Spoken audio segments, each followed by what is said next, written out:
Bienvenue dans ces journaux, mesdames et messieurs, bonsoir et tout de suite, prenons le sommaire.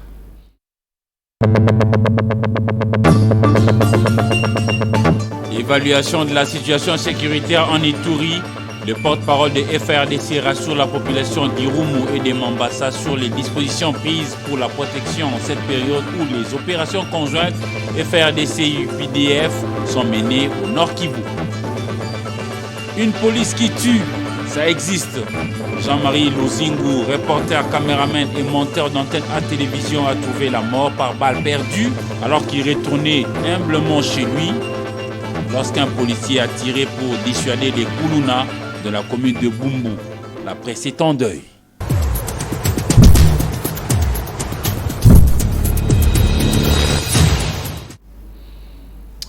Encore une fois, mesdames et messieurs, bonsoir. Nous ouvrons cette grande édition par une nouvelle triste qui nous accable et même nous endeuille.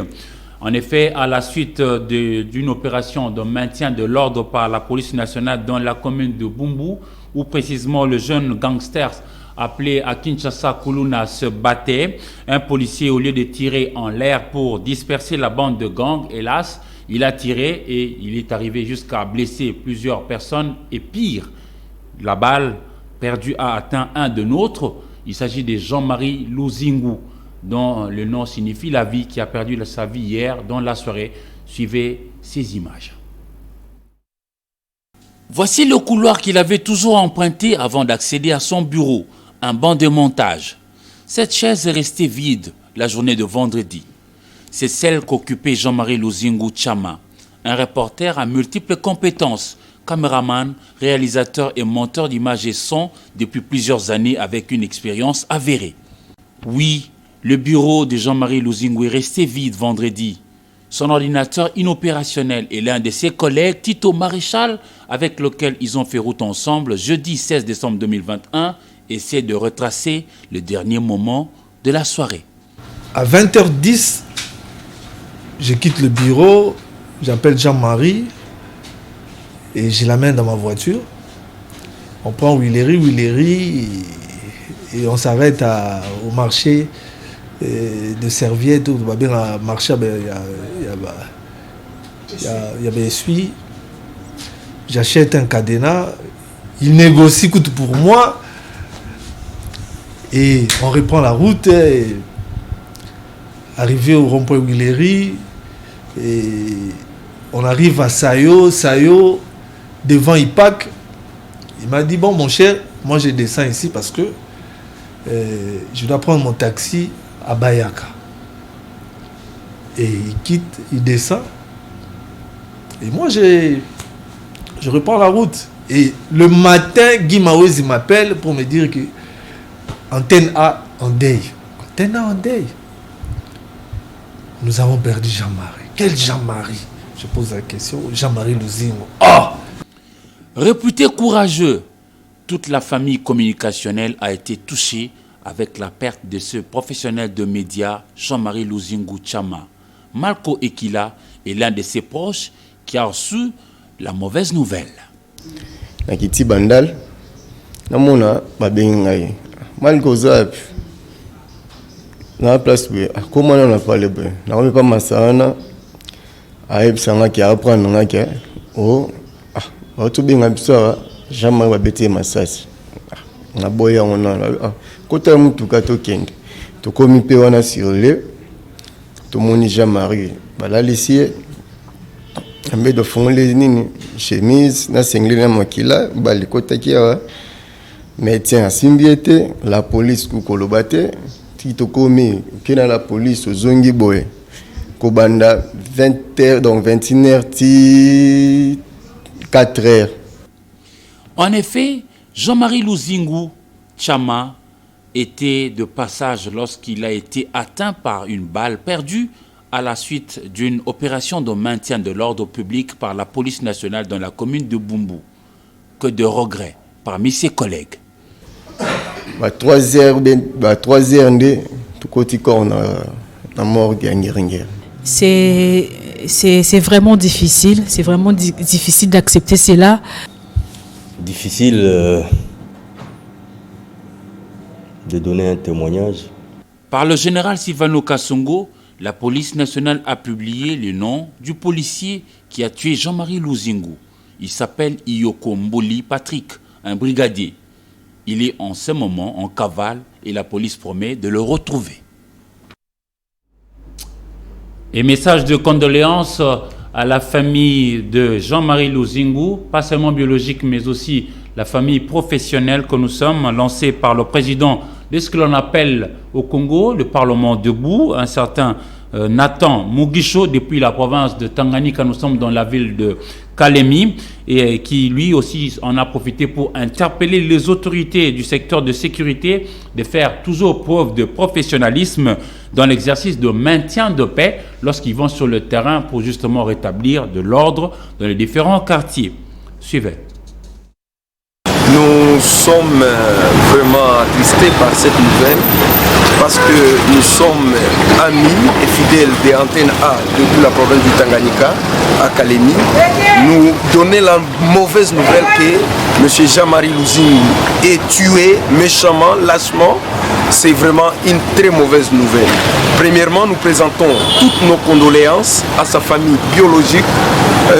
Également, nous présentons nos condoléances à sa famille professionnelle, qu'est l'antenne A que nous suivons ici régulièrement. Nous lançons un mot à tous les responsables des services sécuritaires de notre pays, tout en commençant par les chefs de l'État, parce que c'est lui qui est le chef des armées, le commandant suprême, s'il faut le dire comme ça.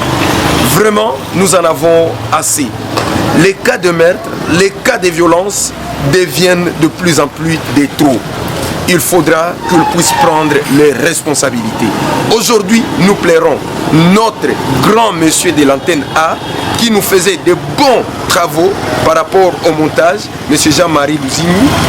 Mais demain, on ne souhaite plus perdre quelqu'un d'autre. Sinon, cela peut nous pousser à la révolution, car on n'acceptera pas continuer à perdre des êtres chers seulement parce qu'il y a déficience ou il n'y a pas bonne gestion de la situation sécuritaire dans notre pays.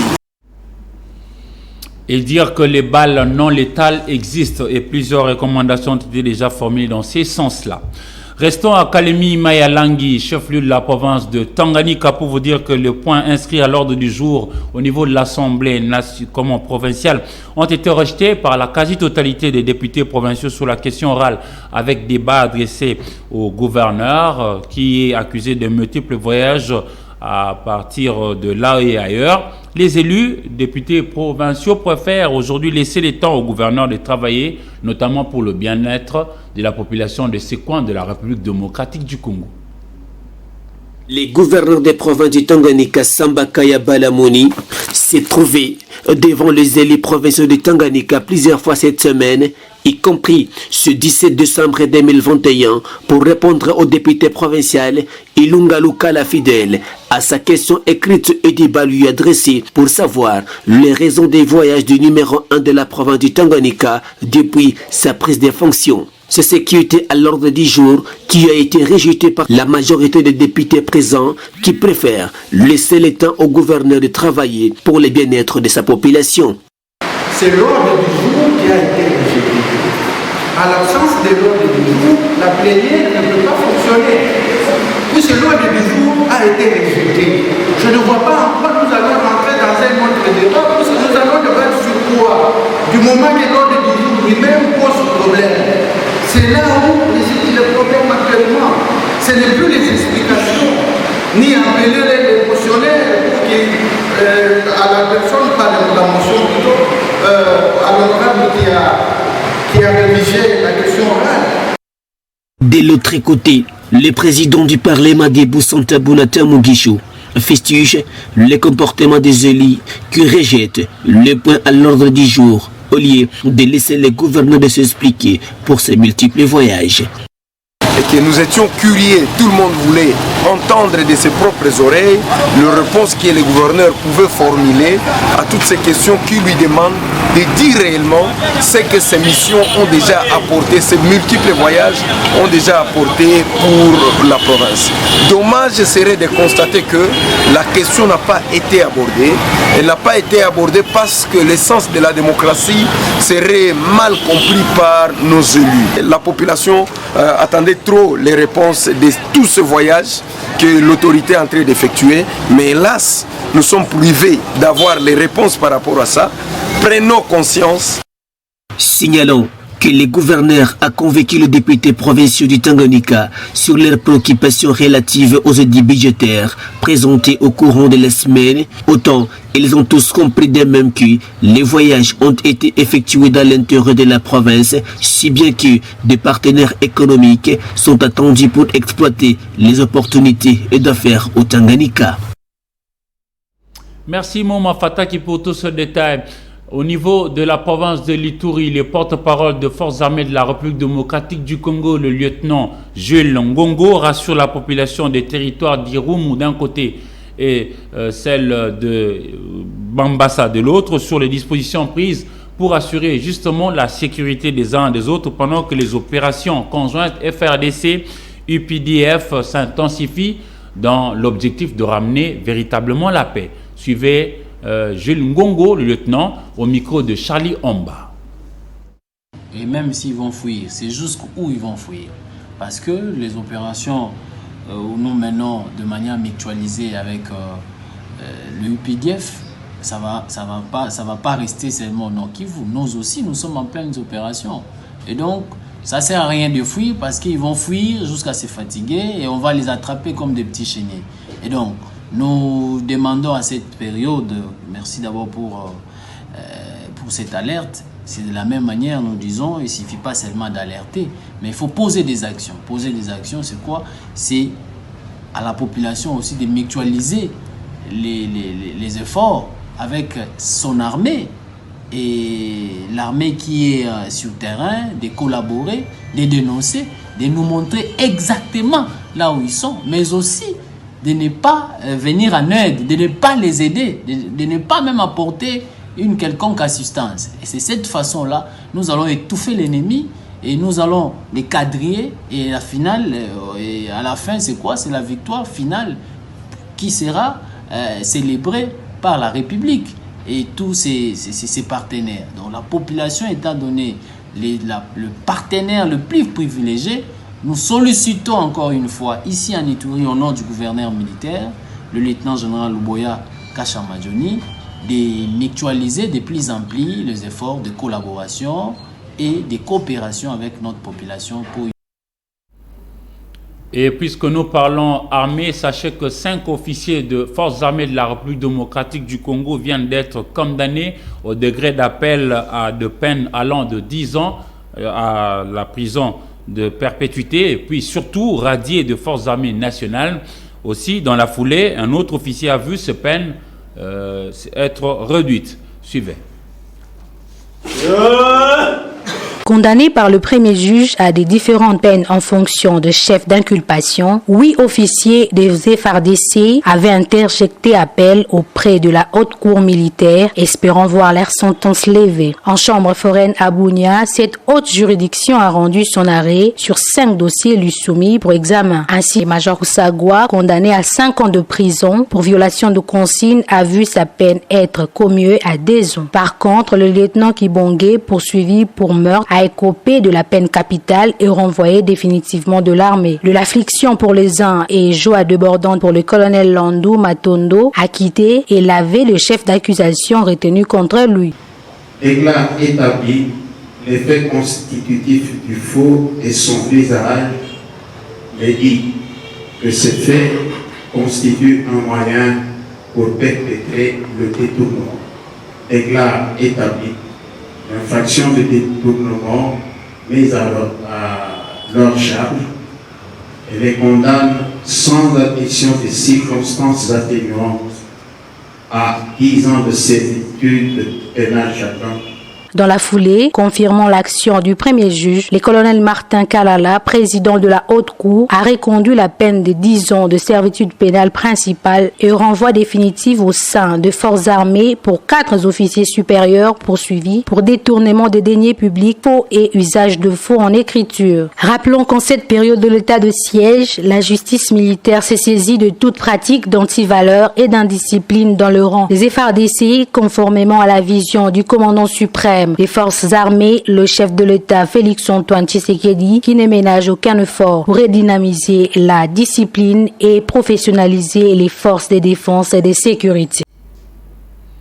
L'Institut congolais pour la conservation de la nature, ICCN, a reçu aujourd'hui, 17 décembre 2021, de l'unité de coordination du programme d'investissement pour la forêt, un lot d'uniformes et autres accessoires pour ses éco-gardes.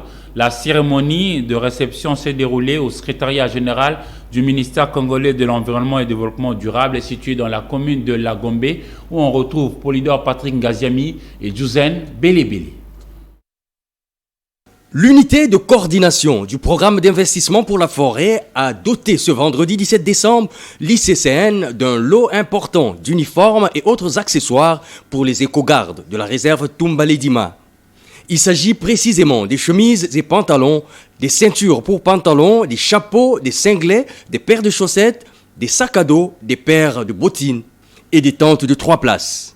Cette acquisition rentre dans le cadre du contrat signé entre l'ICPIF et l'ICCN sur son volet renforcement des capacités de contrôle et prise en charge des coûts opérationnels de la réserve. Un acte, c'est une activité prévue dans le cadre de l'appui que le programme doit apporter à l'ICCN dans le cadre de la réserve, de la protection de la réserve de Tumbaledima.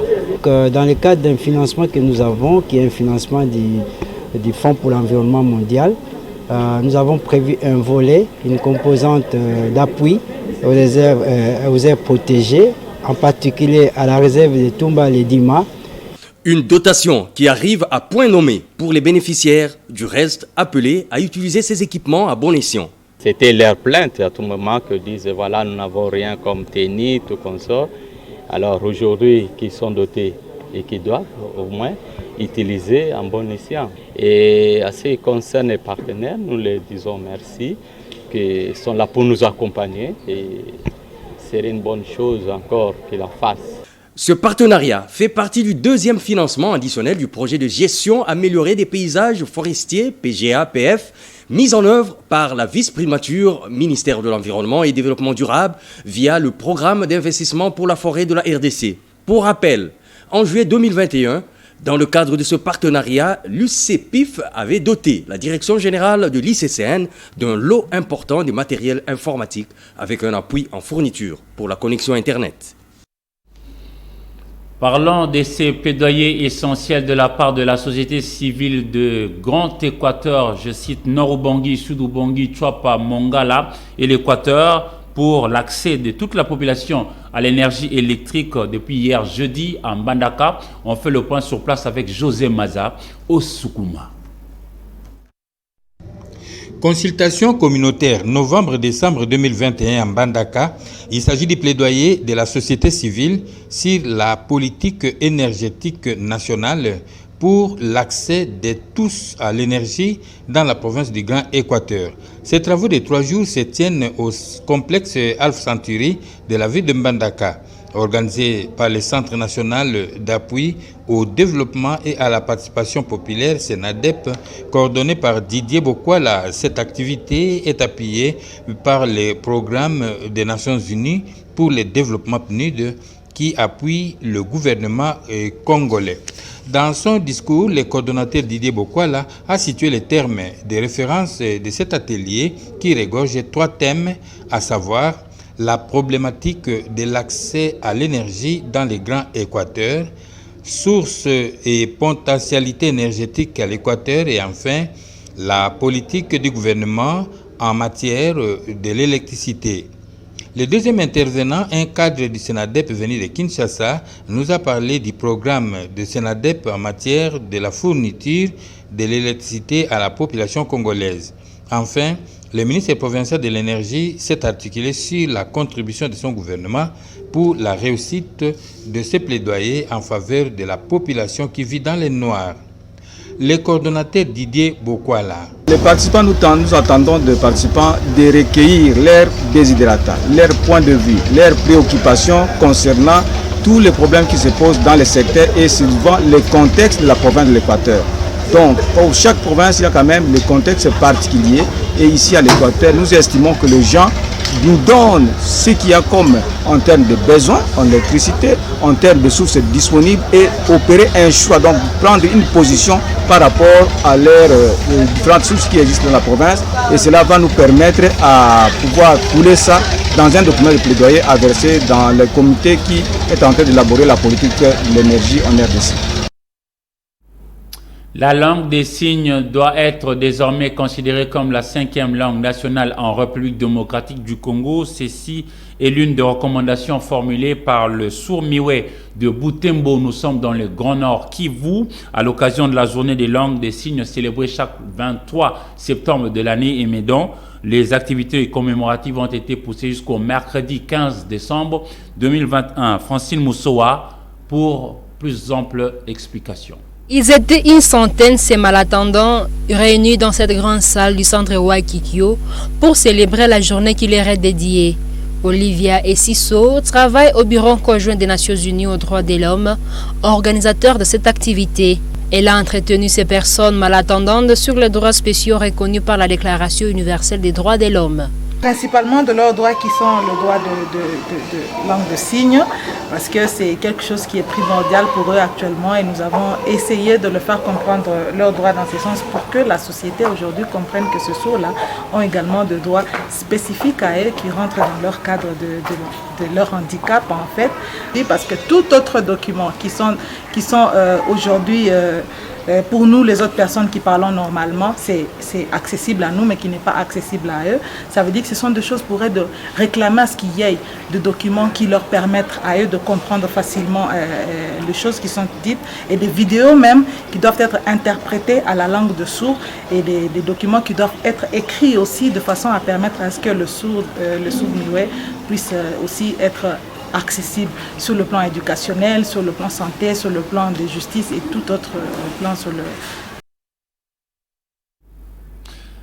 Suite à la mégestion, opacité dans la gestion justement, le vice-président de la Fédération de basket de la République démocratique du Congo vient de démissionner. Autrefois président de The Club Basket, Barthélemy Kalemo a été très écœuré de la gestion de basketball actuellement au pays.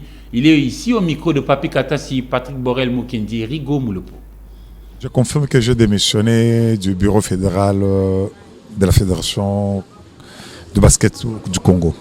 Et que la première assemblée devait se tenir en 2019 et que cette assemblée a eu lieu. Mais le rapport financier n'avait pas été présenté. Ça, c'est déjà un premier souci. Nous sommes en 2020. L'Assemblée n'a pas eu lieu. Pour quelle raison? Pour quelle raison? On vous dira parce que le comité olympique n'a pas tenu son assemblée. Donc il était tout évident que la fédération de basket ne tienne pas son assemblée. Ça c'est une aberration, c'est une faute grave. Moi je n'accepte pas. Je suis un administratif. J'ai manque de mots pour vous dire que la manière dont la fédération a été gérée reste à désirer. Moi je ne peux pas être là pour être solidaire d'une gestion que je n'ai pas été consulté, ou d'une gestion auquel moi je n'ai pas participé, ou d'une gestion où je n'ai pas vu les chiffres. Mais quand j'ai eu le rapport de la fédération d'activité volet financier, la fédération a reçu 201 000 $ du gouvernement. Et la fédération n'est pas à mesure de nous dire la différence a été affectée à quoi. C'est-à-dire, moi aujourd'hui, j'ai déposé ma démission. J'attends que le bureau fédéral prenne acte parce que j'ai eu un mandat électif. Ce n'est pas au bureau fédéral de décider de ma démission, ça sera à l'Assemblée. Mais le bureau fédéral doit prendre acte.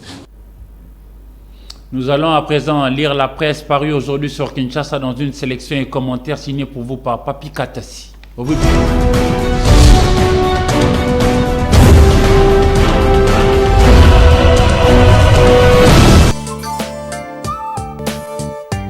Mesdames et messieurs, bienvenue à toutes et à tous dans cette revue de presse.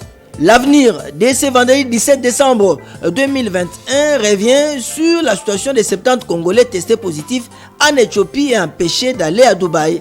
Lutundula dépêché à Addis Abeba, titre notre confrère. Selon notre confrère, dépêché par le gouvernement de la République, Christophe Lutundula a visité les Congolais testés positifs à l'aéroport d'Addis Abeba et placé en quarantaine suite aux contestations et une prise en charge médiocre. La RDC a obtenu, nous dit notre confrère, une contre-vérification des tests effectués à l'aéroport par le centre médical de l'Union africaine. Il a été décidé d'envoyer une mission de l'INRB pour voir la situation sur le plan scientifique parce qu'il y va de la crédibilité de cette institution au regard de la véracité des tests effectués en RDC.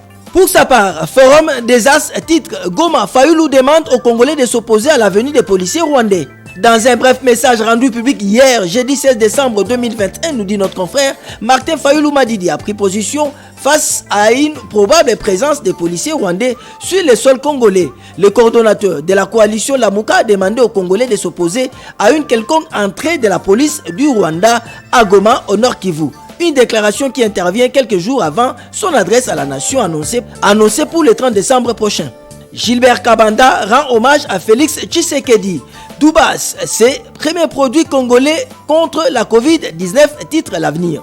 En quoi notre confrère, la République démocratique du Congo est de plein pied dans la lutte contre le coronavirus. Au-delà de la vaccination, les chercheurs congolais ne croisent pas les bras car il faut lutter contre cette pandémie qui est à sa 4e vague en Afrique.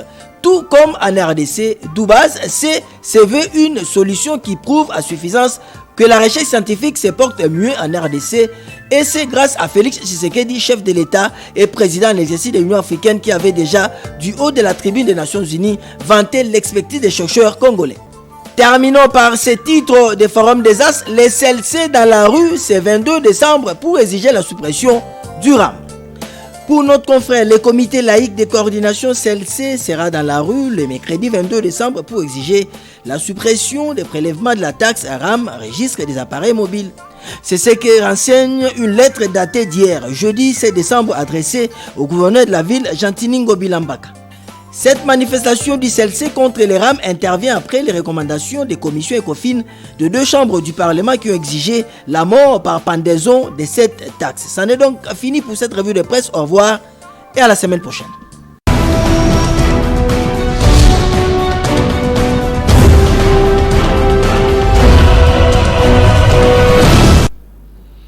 Deux mois après les lancements du projet Kinshasa Zéro Trou, l'heure est à présent à un suivi sérieux sur le terrain.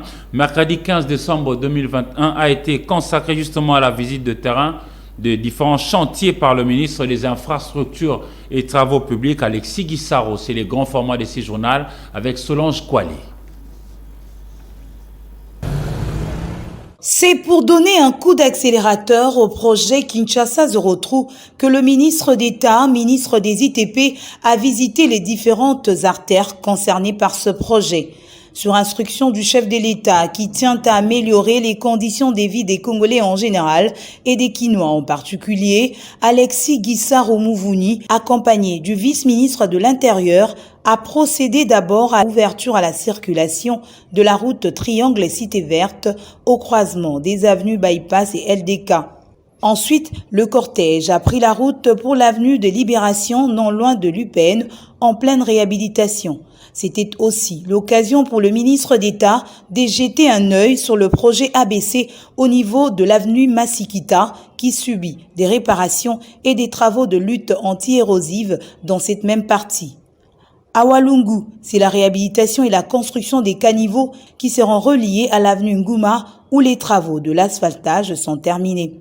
Le dynamique Alexis Guissaro s'est imprégné également des travaux achevés sur haute tension et LDK où l'entreprise Adi Construct avance dans la réhabilitation de la chaussée. Pèlerin infatigable, le patron des ITP s'est rendu sur l'avenue des Écuries au niveau de Jean 23 puis à Bassoko et à Oua dans la commune de Kintambo, de Sosimat à GB et enfin à la boucle hôtel de ville de Kinshasa et l'avenue du marché envahie par les commerçants.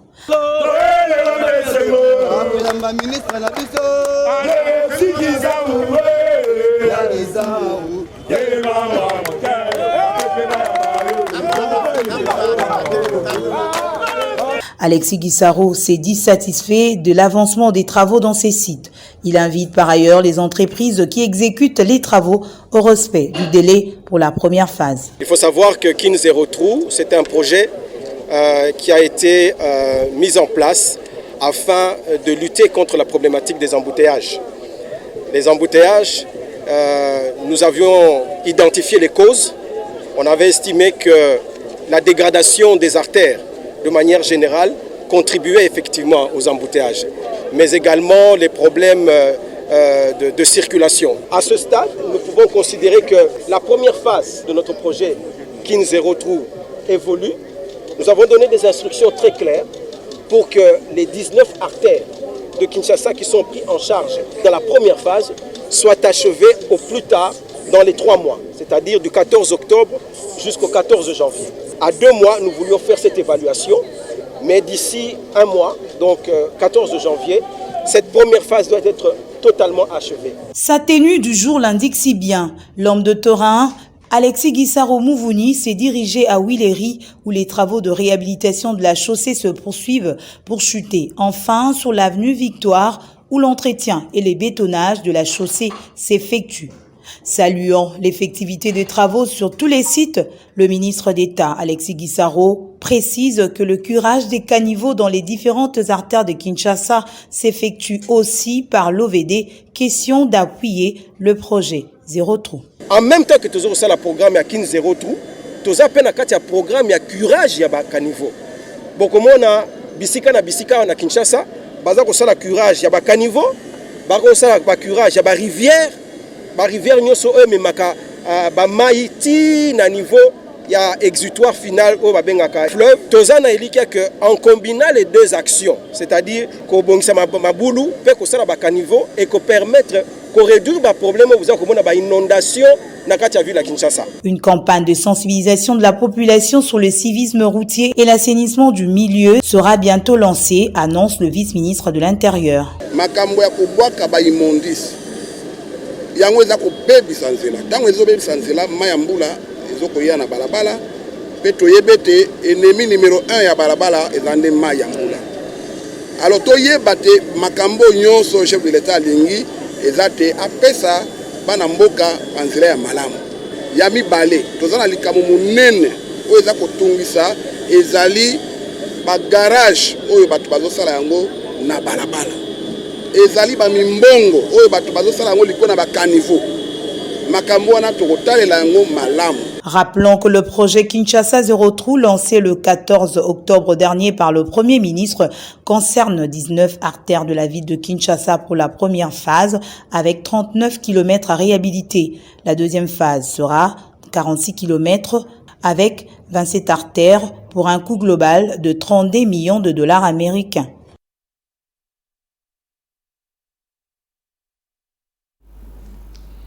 Avec ces grands formats, nous vous proposons, avant de nous quitter, messieurs, dames, de regarder le rappel de titre. Évaluation de la situation sécuritaire en Ituri.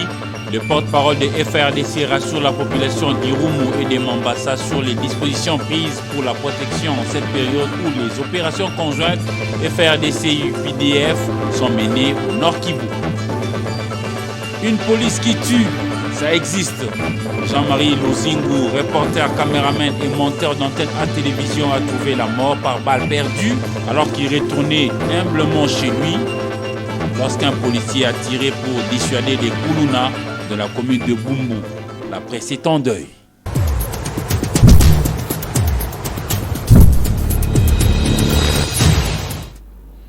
Ce journal est terminé complètement. Mesdames et messieurs, merci à vous de l'avoir suivi dans vos familles et bon début de week-end et au revoir.